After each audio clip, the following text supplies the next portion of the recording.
Good afternoon, friends. My name is Jadhav Praveen. I am from TTWRDC both at Adilabad. Today, I want to explain about the Indian Constitution, and this speech I will continue in Hindi language. चलिए आज हम जानते हैं भारत के संविधान के बारे में। भारत का संविधान कोई एक किताब नहीं, भारत की आत्मा है। दोस्तों, भारत का संविधान वो ग्रंथ है जो आज शासन, प्रशासन और तमाम व्यवस्थाओं को काम करने की ताकत व शक्ति प्रदान करता है। आज अगर हम देखा जाए तो भारत का संविधान एक लिखित संविधान है। यूनाइटेड किंगडम भी लिखित संविधान नहीं है। उनके पूर्वज जैसे चलते आ रहे हैं उन्हीं के कानून के दायरों पर वो आज तक चलते आ रहे, पर अपना स्वतः उन्होंने कानून नहीं बनाया। फ्रेंड्स, जैसे कि आज हम देखें, कुछ देशों के संविधानों को कुछ स्थानों पर बदलाया जा सकता है और कुछ देशों के संविधानों को वे कदाचित नहीं बदला सकते, पर हमारे देश के संविधान को हमें ज़रूरत पड़ने पर बदला सकते हैं। और कुछ स्थान ऐसे हैं हमारे संविधान में जिन्हें हम चाहकर भी नहीं बदला सकते। मैं आपको सबसे महत्वपूर्ण बात बता दूं, हमारा संविधान विश्व में सबसे बड़ा संविधान है और इस बात का कारण है हमारे देश के संविधान लिखने वाले जो भी प्रधान अध्यक्ष थे, उन्होंने हर जगह जाकर वहाँ के देश के कानूनों में वह बातें लाए जो हमारे देश को आगे बढ़ने की, एक राह में आगे चलने की जिन जिन चीज़ों की ज़रूरत थी वो सब मिलाकर हमारे संविधान में मिलाए, और इसी बात का नतीजा रहा हमारा देश विश्व में सबसे बड़ा संविधान कहलाया जाता है। दोस्तों, मैं आपको बता दूं कि संविधान की ज़रूरत देश में क्यों है। संविधान की ज़रूरत इसलिए है जैसे कि हमारे देश में कई तरह के लोग हैं, जैसे कि चारों ओर बिखरे हुए हैं, पर एक राह पर वे नहीं चल रहे थे। उन सबको एक राह पर लाने के लिए हमें हमारे संविधान की ज़रूरत है। एक समानता देखने के लिए, छोटे बड़ों को एक समानता चलने के लिए हमारे संविधान की ज़रूरत थी। तब विश्व युद्ध पहले के बाद हमारे स्वतंत्रता सेनानी जो कानून के गुप्तचर रहे, उन्हें लगा कि हमारे देश को एक राह में चलने की ज़रूरत है। अब हमें एक संविधान की ज़रूरत है। उस बात पर उन लोगों ने चर्चा किए और आज वे लोग संविधान के बारे में चर्चा करते हुए एक संगठन सभा बिठाई गई और वहाँ उस बात की भनक लग गई थी ब्रिटिश साम्राज्य वालों को, और ब्रिटिश के लोगों ने हमारी जिज्ञासा को कम करने के लिए, संविधान बनाने की हमारी इस आशा को कम करने के लिए उन्होंने the government of India act को सन 1935 में लगवाया था, पर कांग्रेस ने इसे विरुद्ध होकर उन लोगों ने इस बात को वहाँ रद्द कर दिया, क्योंकि यहाँ बना हुआ एक्ट हमारे भारत देशवासियों का नहीं था। दोस्तों, यहाँ से कुछ दिन ब दिन ऐसे बीतते चले गए और विश्व युद्ध खत्म होने के बाद हमारे देश की आज़ाद होने की संभावना बढ़ती गई और हमारे भारतवासियों में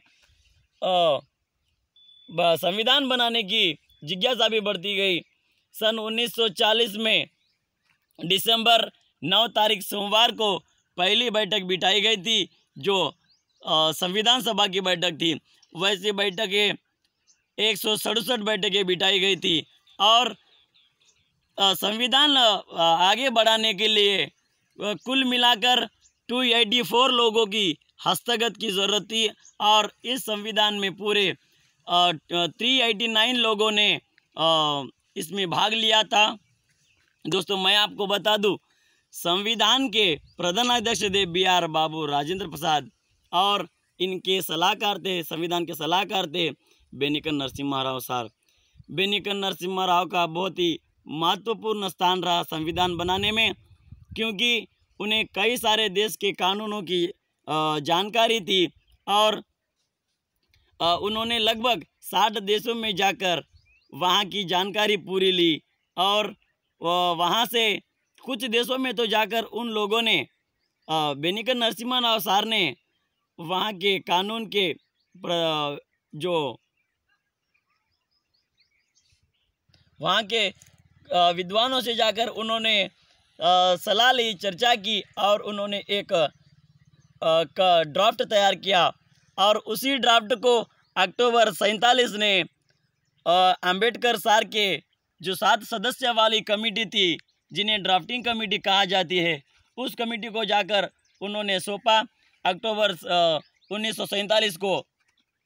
और वहाँ से ड्राफ्टिंग कमेटी ने उस पर चर्चा करते हुए उसमें से एक नया ड्राफ्ट निकालकर उन्होंने 21 फरवरी 1948 को, आई मीन 21 फरवरी 1948 को उन्होंने संविधान सभा को सौंपा।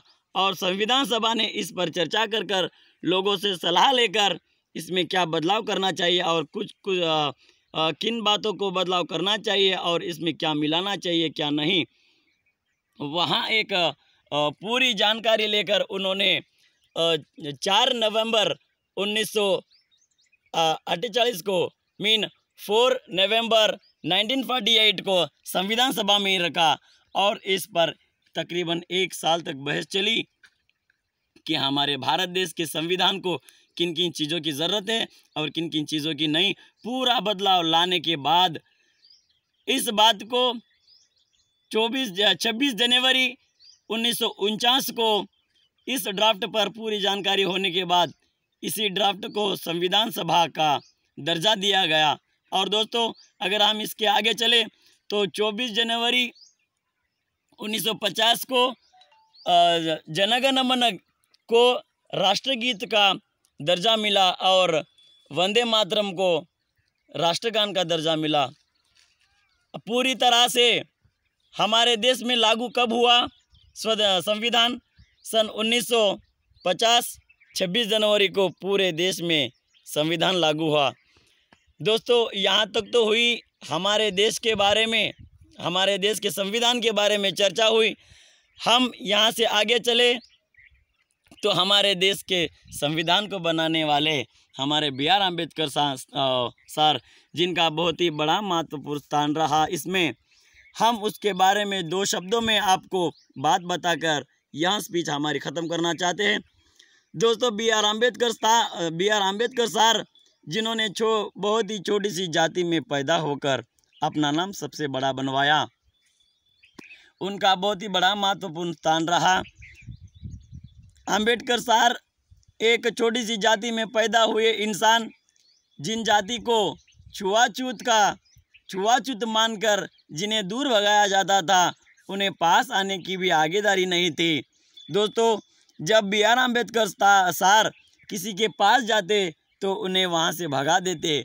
अगर उन्होंने कुछ पाठशालाओं में जाकर पढ़ने की कोशिश की पर वहाँ भी उन्हें धिक्कारा गया।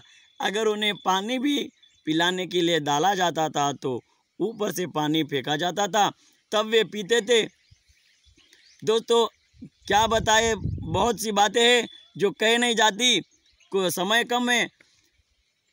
उस स्थान से उठे हमारे B.R. अम्बेडकर सर सिर्फ अपने लिए ही नहीं, सिर्फ अपनी जाति के लिए ही नहीं, पूरे देश के लिए ऐसा काम किया है जो पूरी ज़िंदगी अगर हम B.R. अम्बेडकर सर के बारे में बताएं फिर भी वहाँ कम है। ऐसे लोग दुनिया में बहुत ही कम मिलते हैं। उन्होंने पूरी जान की बाजी लगाकर हमारे देश के लिए संविधान बनाया और छोटी जाति बड़ी जाति का कोई भी इसमें अंतराक्त नहीं हो, वैसे उन्होंने बनाया। और सभी को पढ़ने की आगेदारी मिलनी चाहिए, सभी को पढ़ने की एक हक मिलना चाहिए। इस बात को लेकर उन्होंने संविधान में ऐसी कई बातें लिखी। हमारे संविधान में वैसी बातें चर्चा हुई है जो हमारे देश से देशवासी किसी भी देश में जाकर वहाँ पर काम कर सकते हैं और किसी भी देश से के लोग हमारे देश में आकर काम कर सकते हैं। यहाँ पूरी संभावना हमारे संविधान में है। हमारा संविधान दुनिया के किसी भी संविधान में ऐसी बातें नहीं है, इतनी अच्छा कानून किसी भी संविधान में नहीं है, सिर्फ हमारे देश के कानून में है। दोस्तों, अगर हम इस बातों को कहे जाए तो बहुत कम समय है हमारे पास।